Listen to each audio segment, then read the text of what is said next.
Alhamdulillahi Rabbil Alamin. Allahumma salli wa sallim wa barik ala Muhammad wa ala ali Muhammad. Allahumma anfa'na bima 'allamtana wa 'allimna ma yanfa'una wa zidna ilma wa barik lana fi ilmina warzuqna al-ikhlasa fil qawli wal 'amali kamila wa ilman nafi'an la yunsa wa tawfiqan daima wa sihhatan wa yaqinan wa 'afiyah. اللهم افتح لنا كل خير اللهم اكفنا بحلالك عن حرامك وأغننا بفضلك عمن سواك آمين يا رب العالمين. Alhamdulillah kaum muslimin rahimani wa rahimakumullah. Pada hari Arafah ini kita bisa lanjutkan kajian kitab Al-Mukhtasar As-Saghir lil Jami' As-Saghir. Dan sudah kita baca 10 hadis yang pertama dari innamal a'malu binniyat sampai dengan hadis ittaqillaha haitsuma kunta. Maka sekarang kita lanjutkan pada huruf ba, harful ba, huruf ba. Rasul sallallahu alaihi wasallam bersabda, babani, ada dua pintu, muajjalani, yang disegerakan. Uqubatuhuma, hukuman keduanya, fid dunya, di dunia. Yang pertama adalah al-baghyu, berbuat zalim. Yang kedua adalah wal uququ, durhaka kepada orang tua. Hadis riwayat Hakim sahih.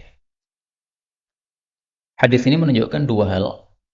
Yang pertama, bahwa ada dosa-dosa yang hukumannya disegerakan oleh Allah Subhanahu wa taala di dunia. Sebagaimana ada dosa-dosa yang hukumannya diakhirkan oleh Allah Subhanahu wa taala besok di akhirat. Yang kedua, hadis ini menunjukkan besarnya dosa zalim dan durhaka. Sehingga zalim ini hukumannya disegerakan oleh Allah Subhanahu wa taala di dunia. Demikian juga durhaka kepada orang tua, hukumannya disegerakan oleh Allah Subhanahu wa taala di dunia. Apakah hanya dua dosa ini yang disegerakan di dunia? Ternyata kita temukan hadis yang lain tidak hanya dua. Maka kita cari hadis yang lain yang menunjukkan ada dosa-dosa lain yang juga disegerakan hukumannya di dunia. A'jalu. Rasul sallallahu alaihi wasallam bersabda, laisa syai'un, tidak ada sesuatu, a'jala iqaban, yang lebih segera hukumannya, minal baghi, daripada berbuat zalim, wa qati'atir rahim, dan memutus hubungan kerabat. Nah, maka di sini ada tambahan memutus hubungan kerabat. Ini juga dosanya disegerakan oleh Allah Subhanahu wa taala. Dan ini mirip dengan durhaka kepada orang tua. Bedanya kalau orang tua itu kerabat paling dekat. Nah, kalau di sini memutus hubungan kerabat, ini sifatnya lebih umum lagi. Kemudian juga Rasulullah sallallahu alaihi wasallam bersabda, ma min dhanbin, tidak ada dosa, ajdara ayyu'ajjilallahu ta'ala li sahibihi al-uqubah, yang disegerakan oleh Allah hukumannya di dunia, ma'a ma yaddakhiruhu lahu fil akhirah, bersama hukuman yang sudah disimpan untuk akhirat kelak, min qati'atir rahim, berupa memutus hubungan kerabat, wal khiyanah, dan khianat, wal kadzib, dan dusta. Berarti totalnya ada 5 dosa. Dua yang disebutkan tadi, kemudian ditambah qati'atur rahim, memutus hubungan kerabat, kemudian yang keempat adalah khianat, kebalikan dari amanat, kemudian yang kelima adalah al-kadzib, dusta. Nah, maka dusta, bohong kepada orang lain, ini adalah hukumannya akan disegerakan oleh Allah Subhanahu wa taala di dunia. Maka ini menunjukkan besarnya 5 dosa ini. Hadis riwayat Tabarani sahih. Kemudian kaum muslimin rahimani wa rahimakumullah, yang disebut al-baghyu, zalim, itu ada beberapa macam. Zalim ada 3 macam.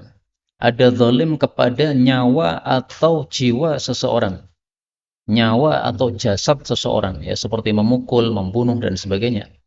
Yang kedua, zalim kepada harta seseorang, mencuri, atau mengkhianati hartanya, atau meminjam tidak mau mengembalikan, dan sebagainya. Yang ketiga adalah mendolimi kehormatannya, menuduh, mengejek. Ini semuanya termasuk dari al-baghyu, 3 macam ini. Maka hati-hati dengan 3 perbuatan ini. baik kehormatan orang maupun harta orang maupun nyawa atau jasad seseorang jangan kita zalimi. Termasuk mendolimi istri adalah menampar pipinya istri, tidak boleh. Karena dilarang oleh Rasulullah SAW menampar wajah seseorang. Marah sama istri, mendidik istri, dipukul boleh, tapi pukulannya bukan pada wajah. Menampar wajah ini termasuk apa? Al-baghyu, kezaliman, karena dilarang oleh Rasulullah SAW. Kemudian al-uquq, durhaka kepada orang tua, ini mencakup laki-laki dan perempuan, yaitu bapak dan ibu, sama saja. Meskipun di dalam hadis yang lain Rasulullah Shallallahu Alaihi Wasallam hanya menyebutkan ibu saja, bapak tidak disebutkan. Innallaha, sesungguhnya Allah Ta'ala harrama, mengharamkan alaikum, atas kalian, uquqal ummahat, durhaka kepada para ibu. Ini hadis muttafaqun alaih. Nah, disebutkan ibu saja, bapak tidak disebutkan, bukan berarti boleh durhaka kepada bapak, bukan. Karena ayat-ayat hadis-hadis sangat banyak menyuruhkan kita untuk bakti kepada kedua orang tua. Nah, maka disebutkan ibu ini karena banyaknya kejadian anak durhaka kepada ibu. Karena dianggap ibu ini lemah, perempuan lemah. Tapi laki-laki biasanya kuat sehingga seorang anak tidak berani durhaka kepada bapaknya. Maka ini bukan pengkhususan sama sekali. Kita lanjutkan hadis nomor 12. Badiru, segeralah, bi salatil maghribi, salat maghrib, qabla tulu'in najm, sebelum munculnya bintang-bintang. Hadis riwayat Ahmad sahih. Hadis ini menunjukkan dua hal. Pertama, bahwasanya salat itu lebih utama di awal waktunya. Maka sebisa mungkin salat di awal waktu. Salat di akhir waktu, pahalanya menjadi lebih kecil. Salat di tengah waktu, pahalanya juga lebih kurang lagi. Kalau mau lebih utama, salatnya di awal waktu. Kemudian yang kedua, hadis ini menunjukkan bahwa khusus salat maghrib ada perintah khusus untuk menyegerakan. Sehingga untuk salat maghrib ini memang dibedakan dengan salat-salat yang lain. Ada salat 5 waktu kan? Nah, maka salat maghrib ini lebih disegerakan daripada salat-salat yang lain. Berdasarkan hadis yang sangat banyak. Pertama, hadis ini. Yang kedua, kita lihat bagaimana praktek Rasulullah Sallallahu Alaihi Wasallam.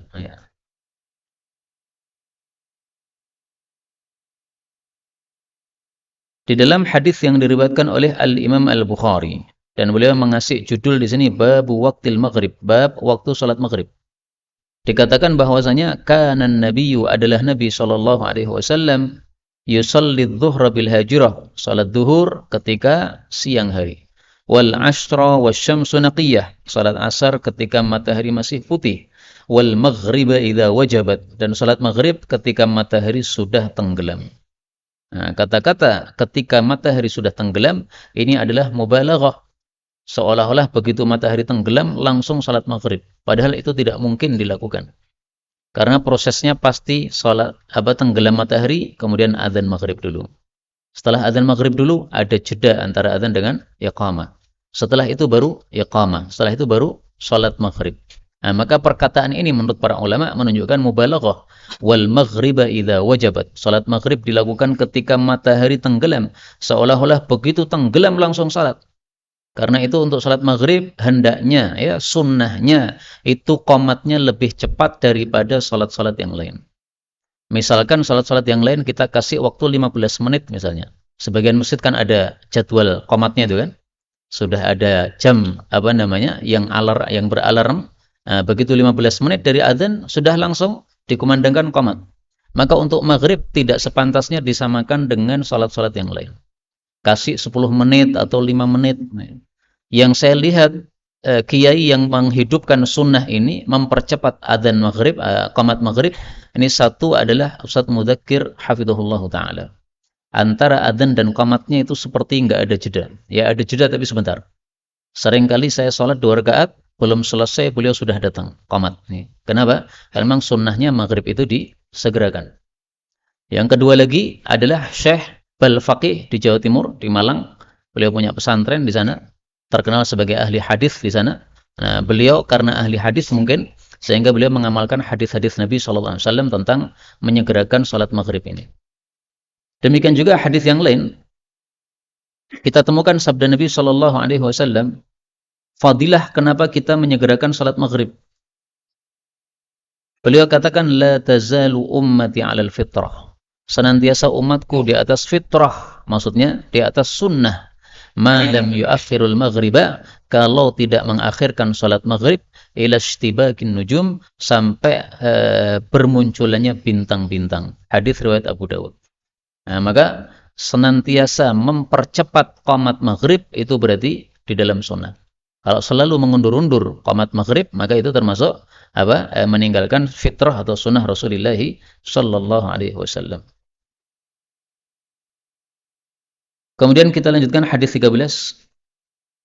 Qala Rasulullah sallallahu alaihi wasallam, birrul haji, mabrurnya ibadah haji adalah it'amut ta'am, dengan memberikan makanan, wa tibul kalam, dan ucapan yang baik. Hadis riwayat Hakim sahih. Hadis ini menunjukkan dua hal. Yang pertama, bahwasanya haji itu ada yang mabrur, ada yang tidak mabrur. Haji yang mabrur, yang kedua, haji yang mabrur adalah haji yang apabila kita melakukan kebaikan-kebaikan padanya dan meninggalkan kemungkaran-kemungkaran padanya. Maka haji mabrur itu rukunnya dua. Ya. Pertama, kemungkaran-kemungkaran ditinggalkan. Yang kedua, kema'rufan, kebaikan-kebaikan dilakukan. Nah, termasuk kebaikan yang dihasungkan oleh Nabi SAW ketika kita melakukan haji adalah it'amut ta'am, memberikan makanan. Orang-orang datang haji itu kan mereka para musafir. Nah, para musafir ini beraneka ragam. Ada orang kaya, ada orang miskin. Dan namanya musafir pasti membutuhkan sesuatu yang lebih banyak daripada orang yang mukim. Nah, sehingga kalau kita kasih makanan, insya Allah banyak yang mau. Karena mereka memang membutuhkan kepada makanan tersebut. Nah, maka it'amut ta'am ini diutamakan kepada orang-orang yang musafir yang melakukan ibadah haji tersebut. Sesama jamaah haji. Termasuk juga memberikan makan kepada orang-orang miskin yang ada di Makkah. Karena itulah Rasul sallallahu alaihi wasallam menghasung orang haji untuk menyembelih kurban di sana. Beliau mengatakan, afdalul haji, paling utamanya ibadah haji adalah al-ajju, mengeraskan suara talbiyah, was-sajju, dan menyembelih kurban hadyu yang disembelih oleh orang haji. Nah, sajju ini termasuk dalam bab it'amut ta'am, memberikan makan. Karena daging setelah hewannya disembelih, dagingnya dibagi-bagi. Nah, maka ini termasuk apa? Membagi-bagi makanan kepada orang-orang yang ada di sana. Ini termasuk menyebabkan mabrurnya ibadah haji kita. Yang kedua adalah tibul kalam, ucapannya yang baik. Maka tidak diperkenankan orang haji berdebat atau bertengkar. Ini banyak orang kumpul. Nah, biasanya kalau banyak orang kumpul itu menimbulkan gesekan antara orang-orang yang kumpul tadi. Nah, maka Nabi katakan tibul kalam, kamu ucapkan yang bagus sehingga tidak terjadi perdebatan dan percekcokan antara orang-orang yang haji. Dan itu juga disebutkan oleh Allah dalam Al-Qur'an.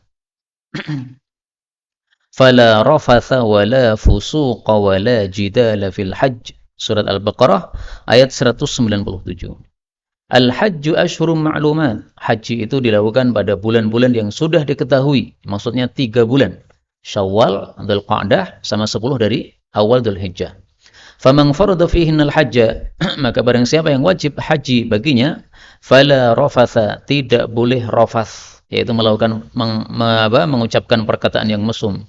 Wala fusuqa, perbuatan fasik. Wala jidala, tidak boleh debat. Fil haji, pada saat haji. Nah, maka supaya tidak terjadi debat, bagaimana? Tibul kalam, ucapannya dibaikkan. Dan ini bukan berarti membatasi, memberi makan dan baik, ucapan yang baik itu hanya ketika haji, tidak. Di mana kondisi, dalam kondisi apapun, dimanapun tempat, hendaklah kita tibul kalam, ucapannya yang baik. Tapi terutama pada ibadah haji. Kenapa? Karena banyaknya orang. Sehingga menyebabkan biasanya adanya percekcokan. Nah, oleh Nabi kemudian disuruh untuk tibul kalam, membaguskan ucapan supaya tidak terjadi percekcokan tersebut. Kalau kita melakukan 2 rukun ini, yaitu kemungkaran semuanya dihindari, kemudian yang kedua, kebaikan dilakukan sebanyak-banyaknya, maka insya Allah hajinya menjadi haji yang mabrur, birrul haji, haji yang mabrur. Haji yang mabrur, apa balasannya? Rasul sallallahu alaihi wasallam bersabda, "Wal hajjul mabruru laisa lahu jazaa'un illal jannah. Haji yang mabrur tidak ada balasan baginya selain masuk ke dalam surga. Hadis muttafaqun alaih. Maka mudah-mudahan semua kita masuk surga tanpa hisab, tanpa azab. Amin ya rabbal alamin. Dan semoga kita semuanya diberi kesempatan haji mabrur dan umrah mutaqabbalah. Amin ya rabbal alamin. Hadis 14. Bu'ithtu, saya diutus oleh Allah Subhanahu wa taala baina yaday sa'ah, di hadapan hari kiamat, maksudnya sebelum hari kiamat, bisayfi, dengan pedang, hatta yu'badallah, sehingga Allah disembah, wahdahu, sendiri, la syarikalah, tidak ada sekutu baginya. Wa ju'ila, dan dijadikan rizki saya tahta dhilli rumhi, di bawah naungan tombak saya, yaitu dengan perang jihad fisabilillah. Wa ju'ila, dan dijadikan adz-dhullu, kerendahan, was-sagharu, dan kekerdilan, ala man khalafa, bagi orang yang menyelisihi amri, perintahku. Wa man tashabbaha, dan barang siapa yang menyerupai biqaumin, suatu kaum, fahuwa minhum, maka dia termasuk kaum tersebut. Kaum muslimin rahimani wa rahimakumullah, hadis ini berisi 4 poin. Yang pertama, bahwa Nabi diutus sebelum kiamat dengan menggunakan pedang supaya orang-orang kafir pada masuk Islam semuanya nyembah Allah Ta'ala. Tidak ada yang nyembah selain Allah. Maka Nabi Muhammad SAW disebut juga sebagai Nabiyul Malhamah, Nabi peperangan, karena disuruh bawa pedang. Yang tidak mau masuk Islam, bunuh. Umirtu an uqatilan nas, saya disuruh memerangi manusia hatta yashhadu an la ilaha illallah, sampai mereka syahadatain. Kalau tidak syahadatain, maka berarti dibunuh oleh Nabi sallallahu alaihi wasallam.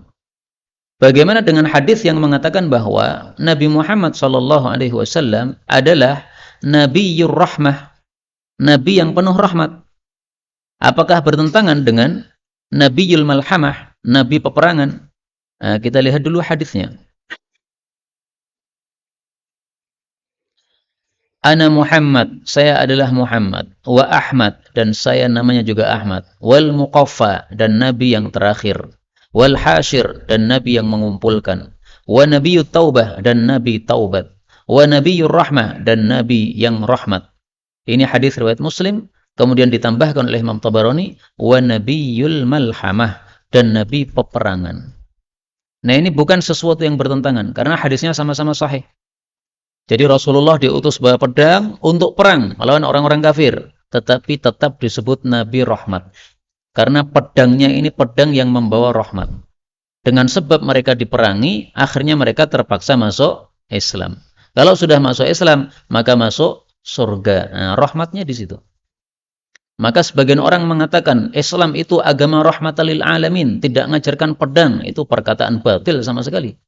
Bagaimana dengan sabda Nabi? Beliau jelas-jelas mengatakan bisayf, saya diutus oleh Allah dengan pedang. Pedang, kata Nabi. Ya. Nah, maka disuruh oleh Allah untuk perang terhadap orang-orang kafir yang tidak mau masuk Islam, dan mereka tujuannya supaya mereka selamat dari api neraka, sehingga diperangi supaya mereka semuanya masuk Islam. Sebagaimana disebutkan dalam hadis yang lain, Rasulullah Shallallahu Alaihi Wasallam bersabda bahwasanya ada orang-orang yang mereka masuk surga dalam keadaan terbelenggu. Dhahiktu min qaumin, saya tersenyum terhadap orang-orang, yusaquna ilal jannah, mereka digiring masuk surga, muqarranina fis salasil, dalam keadaan terbelenggu dengan belenggu-belenggu. Apa maksudnya? Ini maksudnya orang-orang kafir kalah dalam perang, akhirnya dibelenggu menjadi tawanan, akhirnya terpaksa masuk Islam. Nah, kalau sudah masuk Islam, akhirnya masuk surga. Nah, Nabi tersenyum melihat orang-orang tersebut. Masuk Islam kok tidak dipaksa. Lebih enak masuk Islam secara sukarela, sehingga tidak perlu begitu. Ini yang pertama. Yang kedua, hadis ini membahas tentang rizkinya Nabi Muhammad SAW. Ternyata rizkinya dari sebab ghanimah perang, tahta dhilli rumhi. Karena itulah Ibnul Qayyim berpendapat rizki yang paling utama adalah rizki dari hasil perang. Karena inilah rizki yang diberikan kepada Rasulullah SAW.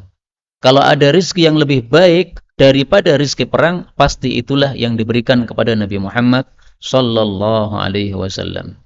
Dalam hadis yang lain disebutkan, dan ini hadisnya terkenal meskipun dhaif, tetapi maknanya sahih. Innallaha ba'atsani malhamatan wa marhamah. Allah mengutus saya sebagai nabi yang membawa perang dan membawa rahmat, kasih sayang. Walam yab'atsni tajiran wala zari'an. Allah tidak mengutus saya sebagai pedagang, pebisnis maupun penanam.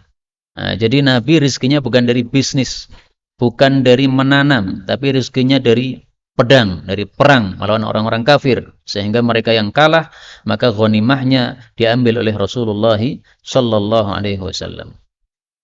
Yang ketiga, hadis ini menunjukkan bahwa orang yang menyelisih Nabi maka akan diberi kerendahan dan kehinaan oleh Allah Subhanahu wa taala.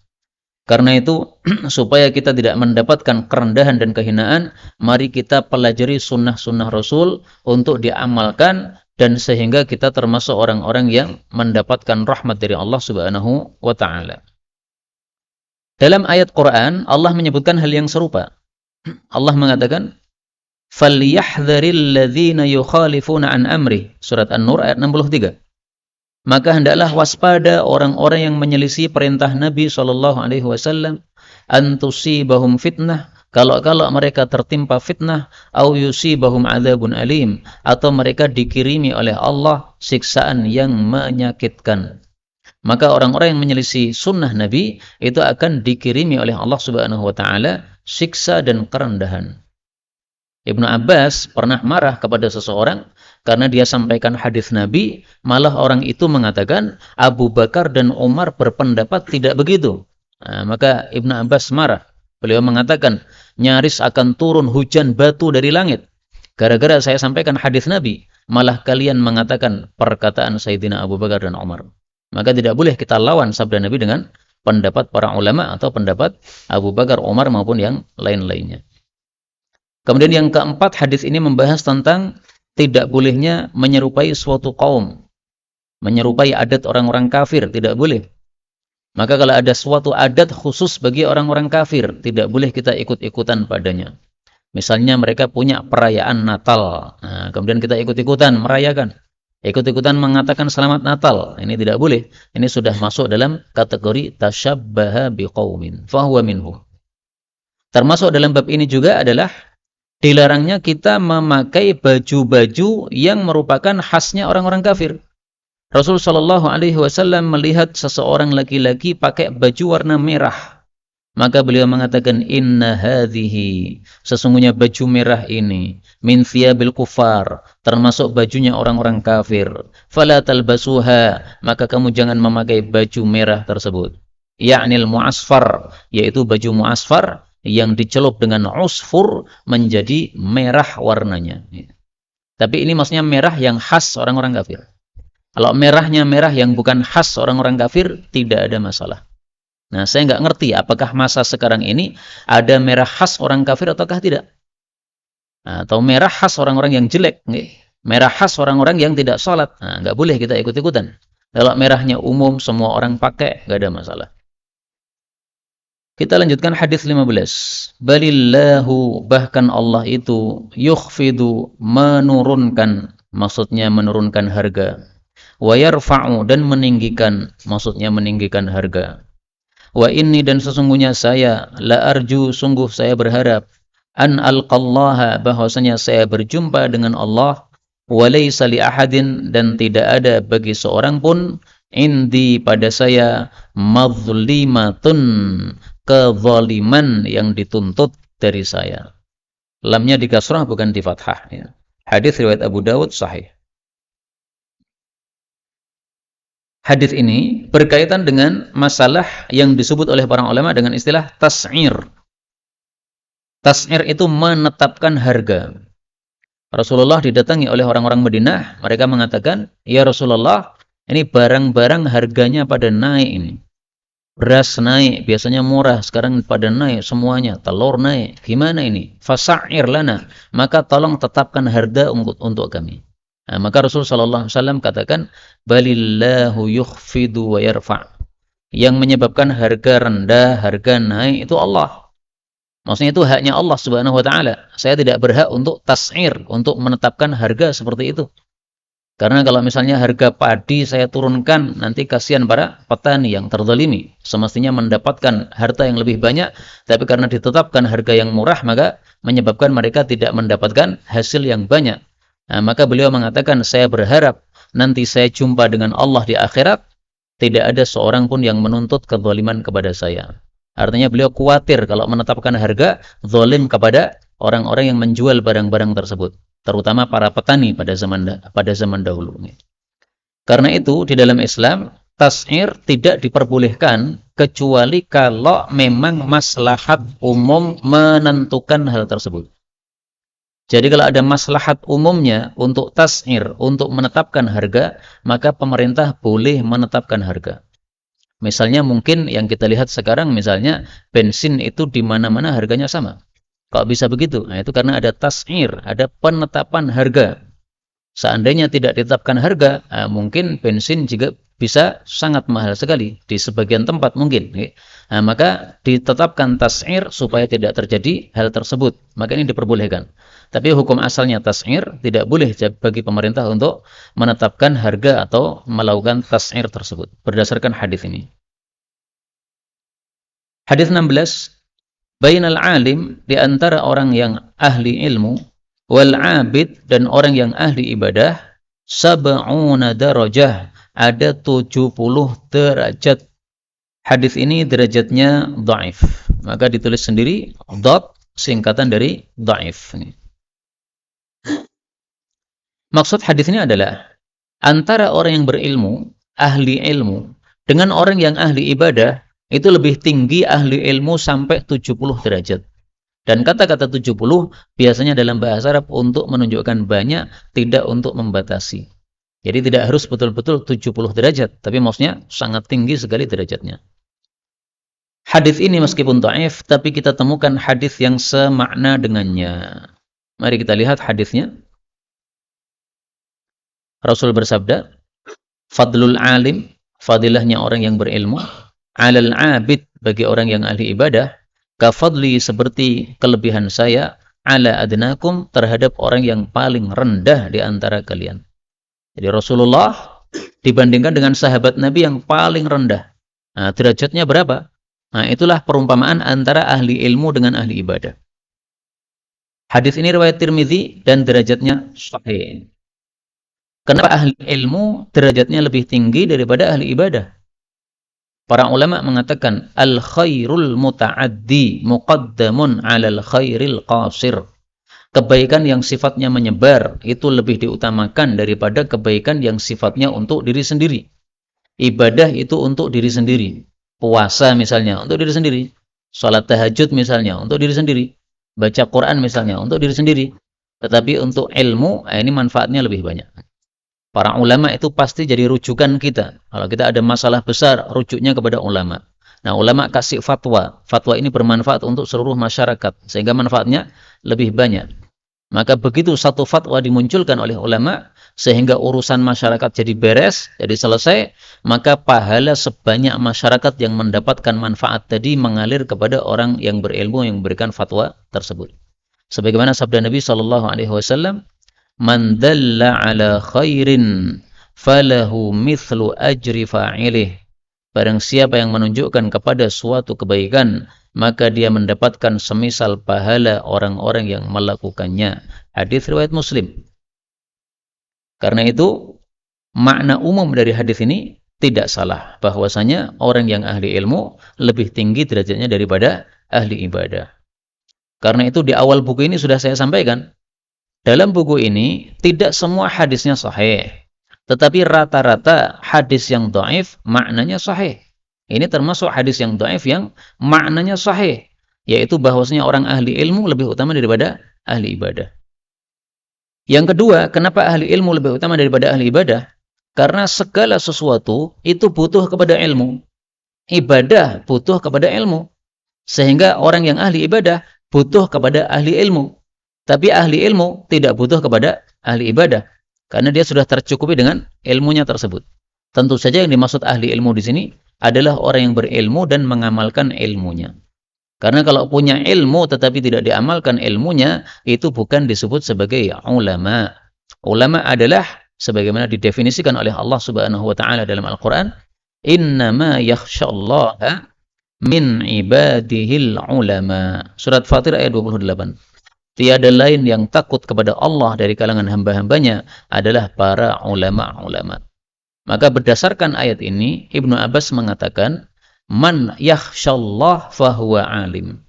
Kalau ada orang takut kepada Allah, itu berarti ulama. Jadi ulama itu tidak harus yang bisa bicara seperti ini, tidak. Tapi yang takut kepada Allah Subhanahu wa taala. Sehingga dia mengetahui apa yang harus dihindari dan mengetahui apa yang harus dilakukan. Hadis 17. Al-birru, kebaikan itu, ma sakanat, apa yang tenang, ilaihi, kepadanya, an-nafsu, jiwa, watma'anna, dan tentram, ilaihi, kepadanya, al-qalbu, hati, wal ithmu, adapun dosa, sebaliknya, ma lam taskun, apa yang tidak tenang, ilaihi, kepadanya, an-nafsu, jiwa, walam yatma'inna, dan tidak tentram, ilaihi, kepadanya, al-qalbu, hati. Wa in aftakal muftun, meskipun orang-orang yang berfatwa memberi fatwa kepada Anda. Hadis riwayat Ahmad sahih. Hadis ini menunjukkan dua hal. Yang pertama, bahwasanya hadis ini termasuk dari mukjizat Rasulullah sallallahu alaihi wasallam. Kenapa? Karena ada orang datang kepada Nabi ingin menanyakan sesuatu. Dia belum sempat bertanya, Rasulullah sudah menebak. Kamu pasti datang ingin menanyakan tentang dua hal, tentang al-birru, kebaikan, dan al-ithmu, dosa. Kemudian langsung beliau jelaskan. Jadi seolah-olah Nabi bisa membaca isi hatinya. Menatap wajah seseorang bisa langsung baca ini mau apa. Sebagaimana Rasul sallallahu alaihi wasallam ketika didatangi oleh Ali untuk melamar Fatimah. Nah, sampai di hadapan Nabi, Ali malu untuk menyampaikan bahwa dia ingin melamar putrinya Nabi yang bernama Fatimah. Akhirnya ketika ditanya, ada apa Ali? Enggak ada apa-apa. Nah, maka Rasul sallallahu alaihi wasallam menjelaskan, kamu datang ingin melamar putri saya Fatimah, saya nikahkan. Nah, diketahui oleh Rasulullah sallallahu alaihi wasallam. Yang kedua, hadis ini menjelaskan tentang definisi al-birru, kebaikan. Kebaikan itu tandanya adalah kalau hati kita, jiwa kita tenang terhadapnya. Maka itu berarti kebaikan. Tetapi keburukan itu adalah sesuatu yang jiwa kita tidak tenang. Orang melakukan keburukan pasti sembunyi-sembunyi. Khawatir kalau ada orang lain yang melihat. Sehingga dia tidak tenang dalam melakukannya. Apakah ada orang maling yang tampakkan dirinya maling? Enggak ada. Pasti dia sembunyi-sembunyi. Sembunyi-sembunyi untuk ngambil harta orang. Kenapa? Hatinya sendiri tidak tenang. Nah, karena itu kalau mau melakukan sesuatu atau bingung terhadap sesuatu ini apakah baik ataukah tidak, kita tanya sama hati kecil kita. Hati kecilnya tenang tidak? Kalau tidak tenang, ya sudah. Itu sudah jawaban dari Allah Subhanahu wa taala, itu tidak baik. Pernah ada seseorang tanya kepada saya, apa hukumnya beli motor bodong? Maka saya tanya, sudah tanya belum kepada ustadz yang lain? Sudah, katanya. Ustadz Rasyid Ba'asir dia tanya, kata beliau bacakan hadis ini. Wal ismu ma lam taskun ilaihi nafsu. Hatimu tenang tidak? Hati saya tidak tenang, Ustaz. Ya sudah, enggak usah dibeli. Berarti tidak baik seperti itu. Kalau memang itu baik, maka hatinya pasti tenang. Sebagaimana tenang kalau kita memberikan sedekah. Tenang hatinya, bahkan nyaman, senang. Kenapa? Karena kita ingat ada pahala yang diberikan oleh Allah Subhanahu wa taala di balik perbuatan tersebut. Hadis 18. Al-buka'u, menangis itu, minar rahmah, dari sebab rahmat kasih sayang. Was-surahu, dan menjerit-jerit, teriak-teriak, itu adalah minasyaitan, dari setan. Hadis ini diriwayatkan oleh Ibnu Asakir, dan hadis ini mursal. Hadis mursal termasuk hadis yang dhaif. Panjenengan ingat-ingat ya, hadis mursal termasuk hadis yang dhaif. Mursal itu bagaimana? Mursal itu seorang tabi'i meriwayatkan hadis langsung dari Nabi. Padahal tabi'i nggak ketemu dengan Nabi. Itu namanya mursal. Maka di sini Bukair bin Abdullah bin Ashaj. Ini dia tidak berjumpa dengan Rasulullah sallallahu alaihi wasallam. Sehingga hadisnya mursal. Dia seorang tabi'i, tapi dia meriwayatkan langsung dari Nabi. Ini mursal. Tapi sekali lagi, ini hadisnya meskipun dhaif sanadnya, tapi maknanya sahih. Ini bicara tentang orang yang kematian orang. Anak mati atau kerabat mati, boleh enggak menangis? Boleh enggak meneteskan air mata? Boleh. Al-buka'u minar rahmah. Kalau menangis itu berarti hatinya ada kasih sayang. Maka ini fadilah menangis ketika kematian orang. Meskipun nangis tidak wajib. Maka dalam Sahih Bukhari, Imam Bukhari menulis 2 judul yang bertentangan. Judul pertama, bab orang yang menampakkan kesedihan ketika kematian orang. Bab berikutnya, bab orang yang tidak tampak sedihnya ketika kematian orang. Jadi sama-sama ada dalilnya. Sedih boleh, tidak sedih atau biasa juga boleh. Tapi ada fadilahnya orang yang sedih sampai menangis, menunjukkan hatinya ada rahmat atau kasih sayang. Rasulullah sendiri pernah menangis. Mari kita lihat hadis yang menunjukkan Rasulullah pernah menangisnya. Hadhihi rahmah. Beliau menangis ketika cucunya wafat. Maka ditanya oleh sahabat, kenapa menangis? Beliau mengatakan, hadhihi rahmah. Ini adalah kasih sayang. Yaj'aluha Allahu fi qulubi man yasha. Allah letakkan kasih sayang itu pada hatinya orang-orang yang dia kehendaki min ibadih, dari hambanya. Wa inna ma yarhamullah, tiada lain Allah akan mengasihi min ibadihi ruhama, hamba-hamba yang kasih sayang. Hadis muttafaqun alaih. Maka yang dilarang bukan menangisnya, tapi suaranya, ceritanya itu. Yang dilarang bukan menangisnya, tapi tidak terimanya itu. Nah, tidak terimanya biasanya disertai dengan teriak-teriak, jambak rambut, membedah bajunya dan sebagainya. Sebagaimana disebutkan dalam hadis yang lain, beliau mengatakan lam anha anil buka. Saya sama sekali tidak melarang menangis, tidak. Innama nahaitu an sautaini ahmaqaini fajrain. Saya hanya melarang 2 suara yang bodoh, yang dosa. Sautin inda naghamati mizmari syaitanin. Suara senang-senang, ketika mendapatkan nikmat malah senang-senang, menyanyi-nyanyi. Nah, tidak seperti itu. Wala'ibin wa sautin inda musibah, dan juga satu suara lagi, teriakan-teriakan ketika mendapatkan musibah. Khamsyu wujuh, sambil mencakar wajah. Syakku juyub, sambil merobek baju. Rannatu syaitan, sambil teriak-teriak, itu adalah teriaknya syaitan. Ini semuanya yang dilarang oleh Rasulullah sallallahu alaihi wasallam. Kalau menangis silahkan, enggak ada masalah. Ada orang kehilangan anaknya menangis, padahal anaknya 10 mati 1, masih 9, nangis gimana? Boleh, enggak ada masalah. Tapi tidak menangis juga boleh. Kok tidak menangis, Pak? Iya, anak saya 10 diambil 1 oleh Allah, masih 9, alhamdulillah. Malah senyum, alhamdulillah, enggak ada masalah. Senyum boleh, kemudian menangis juga boleh, karena semuanya ada dalilnya, enggak ada masalah. Tapi kalau surah, teriak-teriak, ini jelas dari syaitan. 19. Al-bayyi'ani, 2 orang yang berjual beli, bil khiyari, boleh memilih, ma lam yatafarraqa, selama keduanya belum berpisah.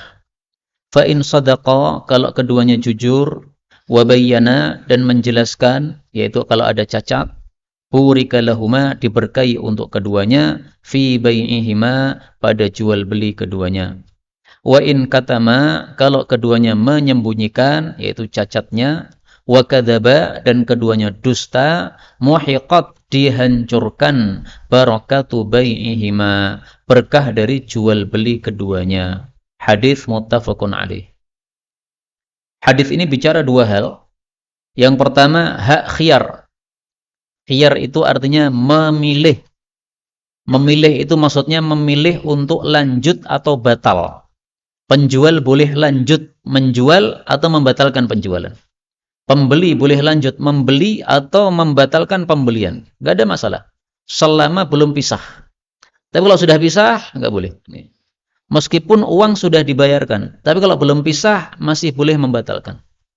Meskipun sudah ditandatangani. Sudah pakai meterai, tapi ketika belum pisah, maka dibatalkan boleh. Misalnya kita beli rumah, sudah ketemu orangnya, sudah diperlihatkan ini surat rumahnya itu, kemudian sudah sepakat harga sekian-sekian, nah, kemudian dia membayar. Setelah membayar, belum pisah dari tempat tersebut, akhirnya dia berubah pikiran.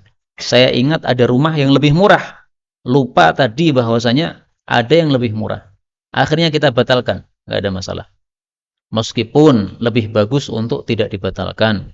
Karena kalau membatalkan, ini berarti menyebabkan sebagian orang yang melakukan jual beli tadi jadi tidak senang.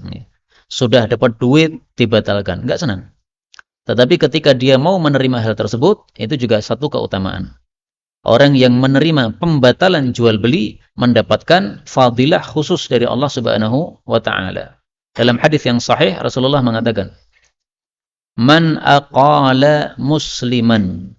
Barang siapa yang mau menerima pembatalan jual beli dari seorang muslim, aqalallahu ta'ala athratah. Allah pun akan memaafkan dosa-dosanya. Hadis riwayat Abu Dawud. Dan ini berlaku untuk penjual maupun pembeli. Saya menjual, sudah dibayar, kemudian pembeli mengatakan mohon maaf, batal. Nah, kalau saya mengatakan baik, nggak apa-apa, nah, dosa saya dimaafkan oleh Allah Subhanahu wa taala. Atau saya sebagai pembeli, saya membeli, sudah saya bayar, kemudian penjual mengatakan, mohon maaf, jual beli saya batalkan, ini uang saya kembalikan. Maka kalau uang saya terima, maka saya mendapatkan apa?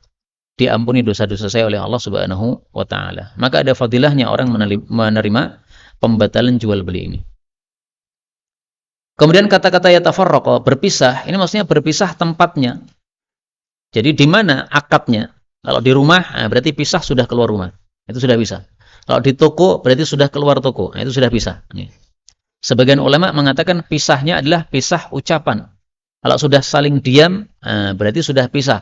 Tapi ini pendapat yang tidak kuat. Yang kuat adalah yatafarraqa, itu pisah badan, sebagaimana disebutkan dalam hadis yang lain. Yang kedua, hadis ini menunjukkan wajibnya shadaqah, jujur dalam jual beli. Penjualnya wajib jujur, pembelinya wajib jujur. Penjualnya mengatakan, ini barangnya ada cacatnya. Nah, cacatnya disebutkan. Jangan disembunyikan.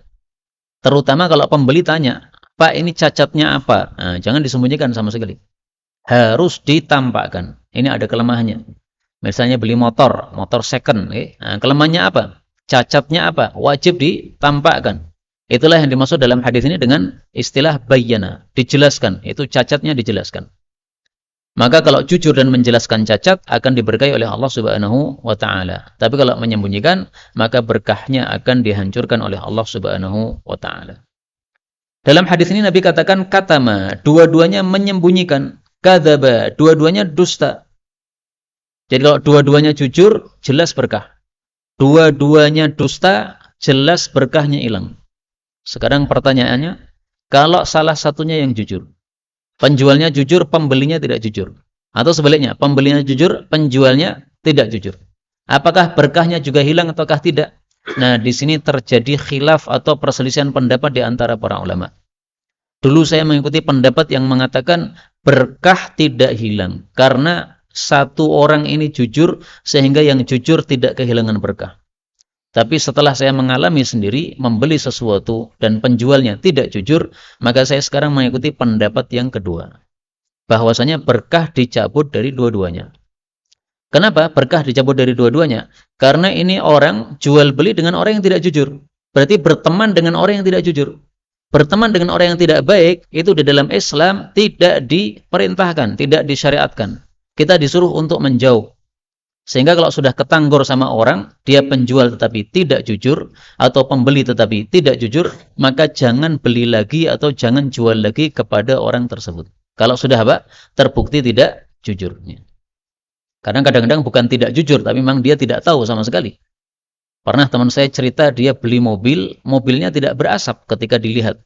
Setelah 1 bulan ternyata berasap. Nah, maka dia bilang kepada penjualnya, loh ini Pak gimana? Mobilnya berasap kok dijual? Nggak bilang-bilang. Maka dia mengatakan, loh waktu saya jual tidak berasap. Anda sendiri sudah mencoba, sudah dibawa pergi agak jauh dan tidak berasap kan? Nah, maka itu apesnya panjenengan, kata dia. Nah, menurut saya ini nggak bohong. Memang karena sejak awal dia tidak mengetahui ada cacat tersebut. Hadis yang ke-20. Rasul sallallahu alaihi wasallam bersabda, al-bayyinatu, bukti, wa illa, kalau tidak ada bukti, fahaddun, maka hukuman had fi dhahrika, pada punggungmu. Hadis riwayat Abu Dawud sahih.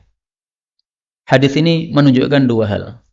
Pertama, kalau seorang suami menuduh istrinya berzina, dia wajib mendatangkan al-bayyinah, bukti. Yang dimaksud bukti adalah 4 saksi. Dari mana taunya? Dari hadis yang lain. Dalam hadis riwayat Imam Nasai, hadis ini diungkapkan dengan kalimat yang jelas. Arba'ata syuhudin. Kamu harus datangkan 4 saksi. Bahwasanya istrimu telah berzina. Kalau kamu mengatakan istri saya berzina, tapi tidak bisa mendatangkan 4 saksi, maka haddun fi dhahrik. Kamu akan diberikan hukuman had, yaitu yang dimaksud adalah dicambuk berapa? 80 kali cambukan. Sebagaimana disebutkan oleh Allah dalam Al-Quran. Fajliduhum thamanina jaldah. Surat An-Nur ayat yang keempat. Walladzina yarmunal muhsanat.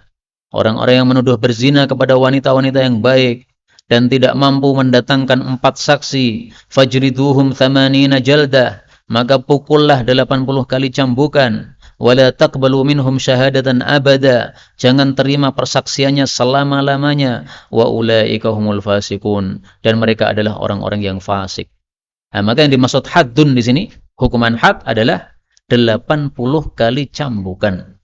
Kalau tidak berhasil mendatangkan 4 saksi bahwasanya istrinya berzina. Yang kedua, hadis ini kemudian sudah diubah aturannya oleh Rasulullah SAW. Untuk suami istri, maka suami kalau tidak mampu mendatangkan 4 saksi, tapi dia kekeh bahwasanya istrinya berzina, maka dia bisa melakukan mula'anah. Mula'anah yaitu 4 kali dia bersaksi, bersumpah dengan nama Allah, demi Allah saya jujur bahwasanya istri saya berzina. Diulang sampai 4 kali. Kemudian yang kelima dia mengatakan, demi Allah saya siap untuk mendapatkan laknat dari Allah kalau saya bohong menuduh istri saya berzina. Dan itu juga sudah disebutkan oleh Allah di dalam surat An-Nur pada ayat-ayat berikutnya, ayat 6 dan seterusnya. Fasyahadatu ahadihim arba'u syahadatin billah. 4 kali dia sumpah dengan nama Allah. Innahu laminas shadiqin. Dia jujur. Wal khamisatu anna la'natallahi alaih. Sumpah yang kelima, dia siap mendapatkan laknat Allah. In kana minal kadzibin, kalau dia dusta. Terus kalau istrinya mengakui, maka sudah selesai masalah. Tinggal istrinya dirajam, selesai. Tapi kalau istrinya tidak mengakui, maka dia bisa menyelamatkan diri dengan melakukan hal yang serupa. Wa yadra'u anha al-'adzaba an tashhada 4 syahadatin billah innahu laminal kadzibin. Caranya dia bersumpah 4 kali, demi Allah suami saya ini bohong, saya enggak berzina. Diulang sampai 4 kali. Setelah itu sumpah yang kelima dia katakan, demi Allah saya siap dimurkai oleh Allah kalau suami saya jujur bahwa saya berzina. Nah, kalau dia sudah sumpah 5 kali, maka dia selamat. Tapi efek dari mula'anah ini, suami sumpah 5 kali, istri sumpah 5 kali, efeknya adalah antara suami istri ini harus dipisahkan selama-lamanya. Dan tidak bisa balik sama sekali. Meskipun misalnya akhirnya suaminya minta maaf. Saya minta maaf, dulu sangat cemburu. Sebenarnya engkau tidak berzina. Pengen rujuk lagi, nggak bisa. Atau istrinya ngakui, mohon maaf, saya dulu memang berzina. Tapi sekarang saya mau perbaiki diri. Saya mau rujuk lagi sama engkau, nggak bisa. Abadan selama-lamanya tidak bisa, Pak, kembali rujuk.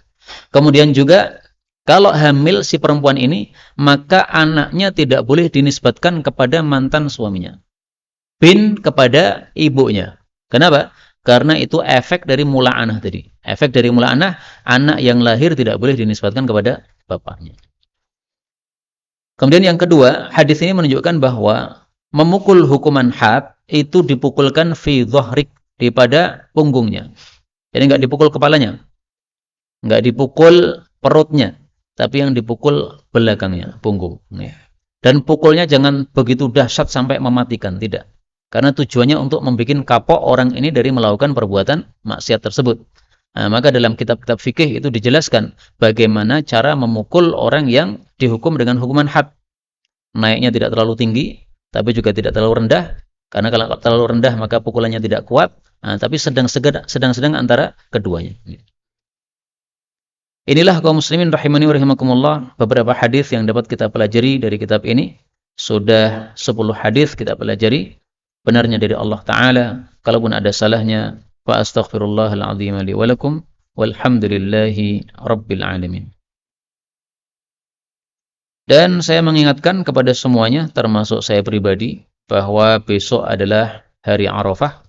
Maka kita niatkan malam ini untuk melakukan puasa hari Arafah. Rasul sallallahu alaihi wasallam bersabda, "Shaumu yaumi Arafah," puasa di hari Arafah, "kafaratus sanatil madiyah was sanatil mustaqbalah," menghapus dosa selama 1 tahun yang lalu dan 1 tahun berikutnya. Hadis riwayat Muslim dan Tabarani dan yang lain-lain. Demikian juga saya ingatkan kepada saya sendiri dan juga kepada panjenengan semuanya, perbanyak doa kepada Allah Subhanahu wa taala. Rasulullah bersabda, "Khairud du'a yauma Arafah." Doa yang paling baik doa pada hari Arafah. Wa khairu ma qultu ana wan nabiyyuna min qabli, ucapan yang paling baik diucapkan oleh saya dan semua para nabi, la ilaha illallah wahdahu la syarika lah. Lahul mulku wa lahul hamdu wa huwa ala kulli syai'in qadir. Hadis riwayat Tirmidzi. Mungkin muncul pertanyaan ya. Nabi pertama menghasung berdoa pada hari Arafah. Terus terakhir mengatakan yang lebih baik diucapkan adalah tahlil. Tahlil apakah termasuk doa? Nah, maka dijawab oleh para ulama, ini dua kalimat tidak bertentangan. Karena dalam hadis yang lain disebutkan bahwa orang yang sibuk zikir kepada Allah Subhanahu wa taala, dia akan diberi oleh Allah sesuatu yang lebih baik daripada orang-orang yang berdoa dan meminta. Tapi paling bagus ya kita ucapkan dua-duanya. Doa kita ucapkan, kemudian sisa-sisa waktunya untuk kita perbanyak membaca tahlil ini. Karena itu supaya terkesan kita baca bersama. La ilaha illallah wahdahu la syarika lah. Lahul mulku wa lahul hamdu wa huwa ala kulli syai'in qadir. La ilaha illallah wahdahu la syarika lah. Lahul mulku wa lahul hamdu wa huwa ala kulli syai'in qadir. La ilaha illallah wahdahu la syarika lah. Lahul mulku wa lahul hamdu wa huwa ala kulli syai'in qadir. Juga sudah disyariatkan untuk memperbanyak takbiran pada 10 hari awal Dzulhijjah ini. Meskipun memang kalau bersama-sama setelah sholat itu hanya tanggal 9, 10, 11, 12, 13, 5 hari. Tapi untuk waktu yang bebas, maka kita takbiran secara umum sudah disyariatkan. Allahu Akbar, Allahu Akbar, Allahu Akbar. La ilaha illallah, wallahu Akbar. Allahu Akbar, walillahil hamd. Allahu Akbar, Allah.